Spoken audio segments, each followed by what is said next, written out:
What's going on, guys? It's Luke here for SimBoxx. We're down at the final press conference at the Josh Taylor versus Jack Catterall 2. Delighted to be joined by the man himself, Denzel Bentley. Denzel, how are we doing, man? I'm all good, thanks, man. And yourself? Yeah, all good, thanks. It's nice to do this kind of interview in person. We speak on Zoom all the time, in DMs and whatnot, so it's good to see you, man. Of course, we'll touch on the main event here first. Jack Catterall, very controversial first time around. He lost to Josh Taylor. He's looking to get it back now 2 years later. I'm sure you're very excited, just like the rest of us, to see this rematch go down. I thought the press was going to be a bit more spicy, but they both held it down and they're saving it for the fight, innit? But no, it's good. It's good to see Jack Catterall getting another shot. You know, at his fight. I know there'll be no time in the line, but he still wants to right. It wasn't really wrong, but he felt like he'd been cheated, and everyone thought Catterall won, apart from the judges. So it is what it is. Happy to see it again, man. Of course, now with these guys, obviously they're heading into a rematch. You've been in a rematch yourself. Mark Efron jumped to mind, and you was a conclusive winner in the rematch. What's a boxer's mindset when you're fighting the same guy for a second time, knowing that you've been in the trenches, been to war with these guys, and now you're rematching them? You've been there. Do you know what I mean? Like you felt them. You know what they're about. So it's just about capitalising on what you already know. Yeah. So whoever's able to capitalise on what they already know better is going to come out on top. So I think Josh was probably underestimating Jack the first time around. Now he's felt his strength, his physicality, and all these little things. So now he might come better, but you know, Catterall knows that he can hurt Josh and he knows what he can do. So it's just who can capitalise on what they already know best. Absolutely. And do you think, you see that, we mentioned that he was quite calm and quite relaxed. Yeah. Our fight now, we're expecting a bit of an explosive fight, but both guys can be quite tactical. What kind of fight are you envisaging on Saturday night? I mean, the hate runs deep, as the thing says, I didn't even mean to say that, but the hate runs deep, so I think they might start off a bit cagey, but I think as soon as it gets to like 4 to the later rounds, they're going to start pressing and they're going to see more of a fight, in my opinion. I could be wrong, but that's how I think it's going to go. And if I was to set you on the spot and give us a prediction?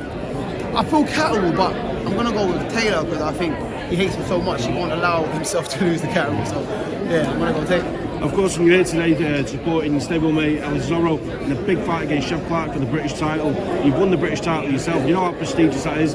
Just how big of a moment is this for Alice Zorro coming in on the back of a loss last time out? Massive moment, and I'm happy for him. I mean, come off the back of a loss, he was in the gym in the new year straight away, so he was ready for an opportunity. He just wanted to get out, and now he's getting out in the fight where he can show what he's about. You know what I'm saying? So people are going to see him and think, is he really that good? Is he not? And he gets to show what he can really do now, like in real time. So he's not a level too far. This is a level that he probably should have been at and gone through before he got top of time, but he didn't get the chance. Opportunity knocks on the door, you got to take it. Do you know what I mean? So it is what it is, but I'm happy he's got the opportunity. He's ready, he's confident, and he's good to go, man. He's had a good camp. Of course, and with Chef Clark, he's the home fighter, if you like, with it being a matchroom show. He's the one that's been chasing down that British title, and Ellis is coming on relatively short notice for this fight. Yeah. He's a sizable underdog in a lot of people's eyes. Does that take the pressure off him? Does that make him more dangerous? That there's no expectations? He's just more of a point to prove. It's not no expectations. It's more of a point to prove. He wants people to see him as a favourite in certain fights. I mean, he wants people to see him as a real threat, and no one's seen him as that. So his mindset's thinking, I've got to prove myself. I've got to show everyone what I'm about. So he's probably more dangerous, I'd say. Of course, yourself returned to the ring a couple of weeks back with a destructive victory over Danny Dignam. Time and time again, Denzel, you're showing at domestic level that you're a level above. Yeah. First and foremost, how relieved was you to get back in there, get back to winning ways after the loss to Nathan Hina, and get that W? I love being active. So I was happy to get back out. I was happy to just be in camp and train and get a fight and just switch my mindset. So that was a fight. That was a win I needed. You know what I mean? I needed that win. I could have done that against a journeyman in a 6 to 8 round or someone relatively unknown. It does nothing for me. Doing that against Danny with someone of that quality obviously puts me right back to where I was before that loss. So I enjoy being active, I enjoy fighting, and I enjoy putting on performances like that. So I'm happy, man. I'm all good with it. It's good, and a happy fight is a dangerous fighter. Post-fight, Denzel, he was very open, very honest, with struggles away from the ring and different issues going on, really important issues. That's the side of things that the general boxing public don't really see, and it was quite brave of you to put that there and be like, this is what's been going on, this is what I've been dealing with. Was that like a weight lifted off your shoulder that you went in there, done the business, and then you was able to have your say on what's been going on behind the scenes? You know what I mean? Because if I'd have said that as soon as I'd lost, it would have been like, all right, that's your excuse, and then there's more pressure to see what. But I didn't want to make excuses. I wanted him to enjoy his win, and I wanted to know that my mind was right for the next fight. So that was something I had to deal with myself first before letting everyone know this is what I was dealing with.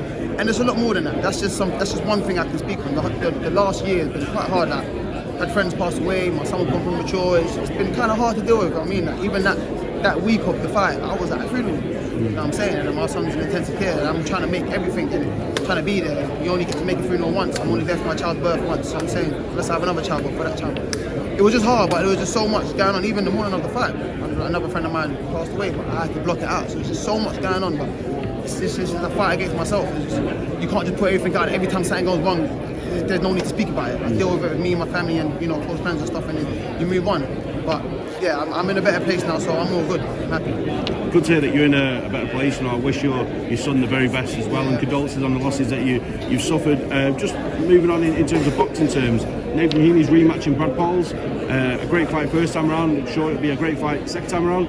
Has there ever been any discussions for you to get back in there with Nathan Healy to rematch? After my fight, George said he would like to make that fight naturally, but of course he's got a job to do. He's got to get through Brad Paul's. I mean, if not, then I don't really want to box for the British again. I've won it twice, defended it. I've had 6 British title fights. I want to move on and continue boxing internationally, show my talents around the world, and try and get back a world title fight. I'm number 3 to WO now, so I think by the end of this year I can push for a manager position to get a rematch with Janibek. So that's my main goal. But if the rematch with Healy was there, it's only right because he beat me, so I've got to make it right. But if he loses to Brad Paul's, I don't really want to fight for the British again, so I won't be fighting Brad Paul's. Of course, Denzel, it's always a pleasure catching you, man. I appreciate your time. Wish you the very best, and I'm sure we'll catch up again soon. Thank you. No.